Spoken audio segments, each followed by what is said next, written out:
sound of gentle ocean waves, perhaps with a hint of magical chimes. All right, gather round, let me tell you a story from the deepest, most glittery parts of the ocean. This isn't just any underwater tale. This is the story of King Caspian, the Blue Shark King. Now, when you picture a Shark King, you're probably thinking of a giant, toothy beast, right? Well, Caspian was different. He had 2 feet, just like you and me, and a crown made of the rarest sea gems that sat perfectly between his fins. His kingdom, the grand city of Aqua Marina, was a marvel of coral castles and glowing anemone streetlights.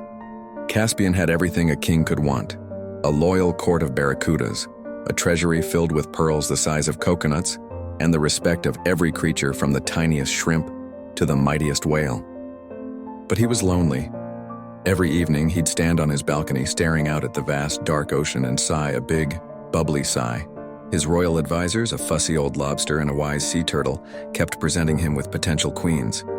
Duchess Dolphin, Princess Pufferfish, Lady Lionfish. You name it, they were all beautiful, powerful, and boring. None of them made his heart do that little flip-flop thing. One day, feeling particularly gloomy, Caspian decided to ditch his royal duties and take a walk through the city's marketplace. He pulled a kelp hood over his head to disguise himself. The market was bustling. Crabs were selling polished shells, squids were juggling ink pots, and the noise was deafening. And then he saw her. Across the crowded square in the kitchens of the royal castle was a shark he'd never seen before. She was a pink shark, and she also impossibly had 2 feet. Her scales shimmered like 1,000 tiny sunsets. Even covered in a fine dusting of sea flour, she was a servant, a slave really. Brought to the castle from a far-off reef, her job was to scrub giant clamshell pots from dawn till dusk. But she wasn't scrubbing. She was humming a melody, a sad but beautiful tune. And as she worked, she was using her foot to draw a perfect spiraling seashell in the sand on the floor. Caspian was frozen. It was like a lightning bolt, a very wet lightning bolt had struck him. He watched her for what felt like hours. He saw how she shared her meager lunch with a baby seahorse. He saw the kindness in her eyes when she spoke to the other kitchen staff. He learned her name was Coral. He wasn't just intrigued, he was completely head over fins in love. He rushed back to the palace, his heart pounding a rhythm against his ribs. "I've found her," he announced to his bewildered advisors. "I've found my queen." The court was in an uproar. A servant? A slave? The lobster advisor shrieked, his claws clacking in protest. "Your Majesty, it's unthinkable, it's against all tradition. You must marry royalty." But Caspian wouldn't listen. For the first time in his life, he didn't care about tradition or what his court thought. He knew what his heart wanted.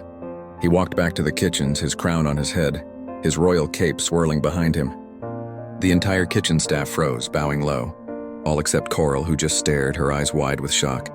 He walked right up to her, knelt down on one knee, which is tricky to do underwater, by the way, and took her flour-dusted hand. "Coral," he said, his voice echoing in the sudden silence, "I have searched the 7 seas for a heart as kind and a spirit as beautiful as yours. I don't care that you're not a princess. To me, you are the greatest treasure in the ocean. Will you marry me?"